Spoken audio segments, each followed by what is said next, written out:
আমি হুজুর বউ হওয়া সত্ত্বেও কেন ভিডিও বানাই, আমার হাজবেন্ড যেহেতু মসজিদের ইমাম আর উনি একজন আলেম হয়, কিভাবে নিজের বউকে দিয়ে ভ্লগ ভিডিও বানাতে পারে। সেদিন যে আমি ইউটিউব থেকে পেমেন্ট পেয়েছিলাম, তো ওই ইউটিউবের টাকা হালাল কিনা, এমন অনেক প্রশ্ন কিন্তু আপনারা করেছেন। তো চলেন একটা একটা করে আপনাদেরকে উত্তরগুলো দেই। আমি বোরকা পরে ক্যামেরার সামনে আসাতে কিন্তু অনেকের অনেক রকমের সমস্যা হয়। আমি বুঝতে পারি না যে বর্তমানে হাজার হাজার মানুষ কিন্তু ইউটিউবে বলেন, ফেসবুকে বলেন, ইনস্টাগ্রাম সবখানে কিন্তু ভিডিও বানায়। বেশিরভাগ মেয়েদের শরীরে কিন্তু ওড়না থাকে না, যারা কিনা রিলস ভিডিওগুলো বানায়। সেই সাথে ওয়েস্টার্ন ড্রেস পরা তো আছেই। তো ফেসবুক ইউটিউব খুললেই কিন্তু বেপর্দা মেয়েদের ভিডিও বলেন, রিলস, টিকটক সব সামনে আসে। আর এগুলো কিন্তু মানুষ দেখেও, কিন্তু এইখানে আমি বোরকা পরে ঢেকে সবকিছু কিন্তু পর্দার ভিতরে থেকে ভিডিও করছি।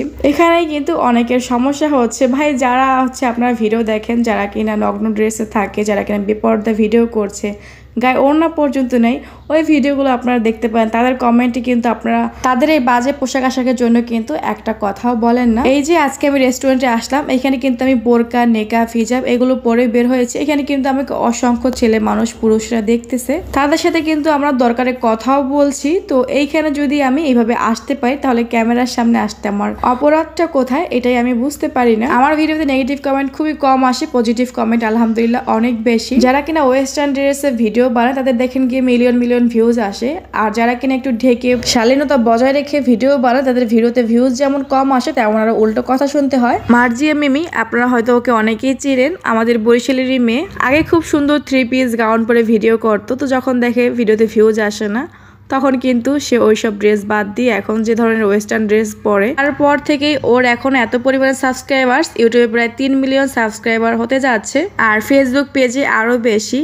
তো মানুষ কিন্তু ভিউজের জন্য কতটা নিচে নেমে যেতে পারে। সেই সাথে কিন্তু দর্শকরাও যারা কিনা ভালো করছে, তাদের কিন্তু কখনোই কেউ সাপোর্ট করে না। এই যে মার্জি মিমি ধরেন একটা উদাহরণ। তো ভাইরাল হতে আসলে অনেকে অনেক কিছু করে, ইনশাল্লাহ আমার দ্বারা কখনো এইসব সম্ভব না। আমার কথা হচ্ছে, আমি যেভাবে বাইরে ঢেকে যাই, পর্দার সহিত যাই, আমি ঠিক ওভাবেই কিন্তু ক্যামেরার সামনেও আসি। সেই সাথে আপনারা এটাও জানতে চান যে আমার হাজবেন্ড কেন ক্যামেরার সামনে আসে না। আসলে সে ক্যামেরার সামনে আসতে স্বাচ্ছন্দ্য বোধ করে না। তো কেউ যদি ক্যামেরার সামনে আসতে না চায়, তাকে তার জোর করা যায় না। তো এখন হয়তো আপনারা বলবেন যে নিজে ক্যামেরার সামনে আসে না, বউকে ঠিকই ক্যামেরার সামনে আসতে দেয়। ওই যে বললাম, বোরকা পরে যেভাবে আমি বাহির যাই, ঠিক ওইভাবে যেহেতু ক্যামেরার সামনে আসি, তো এই কারণে সেও না করে না। তো এইবার আসি ইনকাম হালাল নাকি হারাম এই বিষয়। ইউটিউব থেকে ইনকাম, আসলে এটাকে অনেক মুফতি সাহেবরা অনেকভাবে বর্ণনা দিয়েছে। ইউটিউব থেকে যে অ্যাড আসে, মূলত এটা থেকে তো আমাদের ইনকাম হয়। আর এই অ্যাডটা আসলে অনেক রকমের অ্যাড আসে, যেমন খাবারের যে অ্যাডগুলো দেওয়া হয়, তো ওইগুলোর ইনকাম কিন্তু হালাল। আর যেখানে হচ্ছে মেয়েদের ছবি বা মেয়েদের এরকম অনেক সানসিল্ক, শ্যাম্পু, এরকম অনেক ভিডিওগুলো যে আসে, তো ওইখানে যেহেতু অনেক রকমের মেয়েদের দেখানো হয়, তো ওই অ্যাড থেকে যে ইনকামগুলো আসে, ওগুলো কিন্তু আবার হালাল না। তো এগুলোই কিন্তু বলেছে মুফতি সাহেবরা। তবে এর ভিতরে কিছু সিস্টেম আছে, যেমন হচ্ছে যেগুলো বাজে অ্যাড, তো ওইখানে কিন্তু কয়েক রকমের অ্যাড থাকে। তো ওই অ্যাডগুলো যদি বন্ধ করে দেওয়া হয়, তাহলে কিন্তু ইনকামটা হালাল। আর আসলে ইউটিউবের পেমেন্টের ইনকাম হালাল কি হারাম, এই নিয়ে যেহেতু অনেক মন্তব্য রয়েছে, তো আমি চাচ্ছি না ইউটিউবে টাকাটা আমার পার্সোনাল কাজে খরচ করার জন্য। তবে স্পন্সরশিপের যে টাকাগুলো পাই, তো ওটা হচ্ছে সম্পূর্ণ হালাল। আমাকে যারা স্পন্সরশিপের জন্য টাকা দেয়, তো ওই টাকাগুলো কিন্তু আমি আমার নিজের কাছে খরচ করতে পারবো, ওগুলো কিন্তু সম্পূর্ণ হালাল টাকা। আমি এই বিষয়ে কিন্তু বড় বড় আলেমদের থেকে অনেক মাসআলা নিয়ে নিয়েছি। তো সবাই তার প্রমোশনের কাজ পায় না, যার কারণে স্পন্সরশিপের টাকা কিন্তু সবাই পাবে না। তো এক্ষেত্রে কিন্তু ইউটিউবের লাইনে কাজ করা বা ইনকাম করাটা কিন্তু অনেক জটিল। যদি কিনা আপনি হালাল হারাম বেচে খেতে চান, তো আমি ইউটিউব থেকে যে পেমেন্ট পেয়েছি, ওখান থেকে কিন্তু আমি কোনো টাকা খরচ করি নাই। আমি শুধু আমার প্রমোশন এবং স্পন্সরশিপের টাকাগুলোই কিন্তু আমি খরচ করি। সেখানে কিন্তু আপনারা দেখেছেন রেস্টুরেন্টে গিয়ে খেয়েছিলাম, আমার হাজব্যান্ডকে আমি ট্রিট দিয়েছি। তো ওই ভিডিওটার কথা বলছি, ওটা কিন্তু আমার প্রমোশনের টাকা ছিল। আর আমি যদি ফ্রিল্যান্সিং করি, তো ওইখান থেকে কিন্তু আমার একটা ইনকাম আসে। তো যাই হোক, ফ্রিল্যান্সিং এর টাকা তো একদম পরিপূর্ণভাবে হালাল, ওটা নিয়ে তো আর কথা হবে না, ওটা হচ্ছে আলাদা বিষয়। আর ইউটিউব থেকে ইনকামের টাকাটা কিন্তু আমি খরচ করব এতিম বাচ্চাদের পেছনে। আমাদের কিন্তু নিজস্ব মাদ্রাসা আছে বরিশালে, ওটা কিন্তু আমার নানা ভাইয়ের মাদ্রাসা। তো ওইখানে কিন্তু অনেক অসহায় বাচ্চা আছে, তাদের কিনা হচ্ছে বাবা নেই। আর ওটা যদি গ্রামের মাদ্রাসা, তো ওইখানে কিন্তু আর্থিক সহযোগিতা খুবই কম আসে, মানে নাই বললে চলে আর কি। তো আমার নানা ভাই কিন্তু যতটুকু পারে তার সাধ্য মতো কিন্তু সব করার চেষ্টা করে, তার নিজের জায়গায় কিন্তু মাদ্রাসাটা রয়েছে এবং আসলে অনেক বাচ্চাদের বোর্ডিং খরচ চালাতে কিন্তু আমার নানা ভাই হিমশিম খেয়ে যায়। তো আমি চেয়েছি আমার ইনকামের টাকাগুলো আমি ওখানে দেবো, কেন ওইখানে এমন এতিম বাচ্চারা আছে আর কিনা হেফস পড়তেছে, বাবা নেই, অসহায়, কিন্তু সম্পূর্ণ দায়ভার কিন্তু আমার নানা ভাই ওই বাচ্চাটার দায়িত্ব নিয়ে নিয়েছে। কোরবানির সময় আমাদের দেশে যাওয়া হবে হয়তোবা, তো ওই সময় কিন্তু আমি ওই নানা ভাই থেকে ওই মাদ্রাসার ভিডিও আপনাদের সাথে শেয়ার করব। আর আমার চ্যানেলে অলরেডি আমার নানা ভাইয়ের মাদ্রাসার ভিডিও আছে, সেটা হচ্ছে অনেক আগে ছাড়া। যেহেতু আমার নানা ভাইয়ের বয়স বাড়ছে, ওই মাদ্রাসার দায়িত্ব নেওয়ার মতো আসলে কেউ নেই। তো আমি চাচ্ছি আমার নানা ভাইয়ের প্রতিষ্ঠানটা আমি নিজে ধরে রাখার জন্য। আমার নানা যদি হাল ছেড়ে দেয় তাহলে জানি না ওই বাচ্চাগুলো কোথায় যাবে, তো আমি চাচ্ছি ওদের পাশে দাঁড়াবো। তো এইবার আসি, আমার হাজবেন্ড মসজিদের ইমাম হয়েও কেন আমি ভিডিও করছি বা আমাকে কেন ভিডিও করতে দিচ্ছে, তো এরকম একটা প্রশ্ন আপনারা অনেকেই করে থাকেন।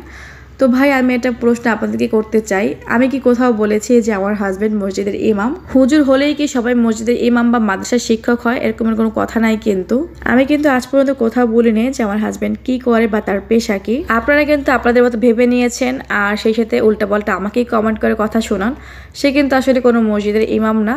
আর সাথে এটাও বলে দেয় যে উনি কি করে, উনি হচ্ছে জব করে। তো কিসে জব করে বা কোথায় জব করে ওগুলো আমি ডিটেলসে না যাই। গতকালকে একটা কমেন্ট দেখে আমার ভীষণ পরিমাণে হাসি পেয়েছে, তা হচ্ছে আমার হাজবেন্ড নাকি মাদ্রাসায় চাকরি করে আর তার ভিডিওতে মুখ ঢেকে দেওয়ার কারণ হচ্ছে তার ছাত্ররা নাকি তাকে দেখে চিনে ফেলবে। কি আজব, কেউ ভাবে ইমাম সাহেব, কেউ ভাবে মাদ্রাসার শিক্ষক, আসলে কোনোটাই না। এটা হচ্ছে মার্জিয়া সিম্পল লাইফ স্টাইল, মানে আমি আমার দৈনন্দিন জীবনে যা যা করি আমার ভিডিও কিন্তু এটা নিয়েই। তো এখানে আমার হাজবেন্ডকে নিয়ে আসলে এত ডিটেলসে বলতে আমি চাচ্ছি না। আর কোনো ভিডিওতে যে বারবার আমার হাজবেন্ড কি করে বা সে কোথায় আছে, কি করছে না করছে, কেন ভাই? আমি তো কোনো কাপল ভিডিও বানাচ্ছি না যে আমি সবসময় আমার হাজবেন্ডের প্রসঙ্গ নিয়ে কথা বলবো আপনাদের সাথে। ইউটিউবে কাজ করি বলেও কিন্তু আমার পরিবারে অনেকে কিন্তু আমাকে অনেক কিছু ভাবে বা অনেকে আর চোখে দেখে, অনেকে পেছনে বসে সমালোচনা করে। এটা আমার একটা শখ বলা চলে। প্রত্যেকটা মেয়েরই আসলে কোনো না কোনো কিছু করা উচিত। আমি যে ইউটিউবে কাজ করছি এটা কিন্তু আমার ঘরে বসে আমি সবকিছু করতে পারছি, আমাকে কিন্তু বাইরে যেতে হচ্ছে না। আমি আমার আশেপাশে মানুষদের দেখি যারা কিনা মেয়েরা কাজ করে, সেই সকালে যায় রাতে 8টা-9টা বাজে বাসায় আসে। আবার অনেকে কিন্তু নাইট ডিউটি করে, সারাদিন বাহিরে বাহিরে থাকে, কত পুরুষের সাথে কথা বলে। তো ওগুলো কিন্তু ইউটিউবে কাজ করলে আমাদের কিছুই করতে হয় না। এখানে কাজ করতে কিন্তু এটা একটা ভালো দিক। আর ফ্রিল্যান্সিং করতে গেলে আসলে অনেক বায়ারদের সাথে কথা বলতে হয়। আমি যেসব কাজগুলো করি বা যাদের সাথে কথা বলি, কন্ট্যাক্ট করি, সবার সাথে কিন্তু মেসেজে কথা বলি। তো এখন বর্তমানে এমন সিস্টেম হচ্ছে সবাই কিন্তু ভিডিও কলে কথা বলতে চায়, কারণ আপনি বিশ্বাসযোগ্য কিনা এই কারণে কিন্তু তারা আপনার সাথে ভিডিও কলে কন্ট্যাক্ট করবে, না হয়তো কিন্তু সহজে কাজ দিতে চায় না। তো এই একটা হচ্ছে কি এখন ফ্রিল্যান্সিং এর নতুন সমস্যা দেখা দিচ্ছে। তো এটা অবভিয়াসলি বাসা থেকে কেউ চাবে না যে আপনি একজন মেয়ে হয়ে বিদেশি বেটাদের সাথে বসে বসে ভিডিও কলে কথা বলেন। আমি বলেছিলাম যে আমার ভিডিওতে নেগেটিভ কমেন্ট কম আসে, তবে আজকে মনে হচ্ছে যে আমার ভিডিওতে শুধু নেগেটিভ কমেন্টই বেশি আসবে। আপনাদেরকে অনুরোধ করবো যারা কিনা ভালো কাজ করছে, বা অনেকে আছে ক্যামেরার সামনে আসে না, অনেকে আছে ক্যামেরার সামনে আসে তবে শালীনতা বজায় রেখে, আমি যেমন আসি বোরকা পরে, তো এরকমের আসলে যারা কিনা একটু ভালো কাজ করতে চাচ্ছে বা ভালো কাজের মাধ্যমে ইনকাম করতে যাচ্ছে তাদেরকে আপনাদের সাপোর্ট করা উচিত। আর সাপোর্ট করতে না পারলেও আসলে তাকে এইভাবে নেগেটিভ কমেন্ট করে, গালাগাল করে, উল্টাপাল্টা কথা বলে যে নিচু বংশের পরিচয় দিয়ে যাবেন না। তো আজকে আমরা গিয়েছিলাম বাইরে খাওয়া দাওয়া করার জন্য, রেস্টুরেন্টে গিয়েছিলাম। ওটা আমাদের বাসা থেকে অনেকটা দূরে, তো জার্নি করে গিয়েছি। আর ওখান থেকে আসার পরে বেশ অনেকটা ক্লান্ত হয়ে গিয়েছিলাম, যার কারণে বাবুর কাঁথা কাপড়গুলো ধুতে পারলাম না। তো এই কারণে আজকে আবার কাঁথা কাপড়গুলো জমে গিয়েছে, তো অনেকগুলো কাঁথা একসাথে ধুয়ে দিয়েছি। এদিকে আবার এখন বৃষ্টিও হচ্ছে, তো জানি না এগুলো কবে শুকাবে। যদি ভিডিওটি ভালো লেগে থাকে তাহলে প্লিজ লাইক, কমেন্ট এবং শেয়ার করে দিবেন, এবং আজকে ভিডিওটি ভালো লেগে থাকলে আমার চ্যানেলটি সাবস্ক্রাইব করে দিবেন। তো আজ এই পর্যন্ত সবাই ভালো থাকবেন, সুস্থ থাকবেন, আমাদের জন্য দোয়া করবেন। আল্লাহ হাফেজ, আসসালামু আলাইকুম।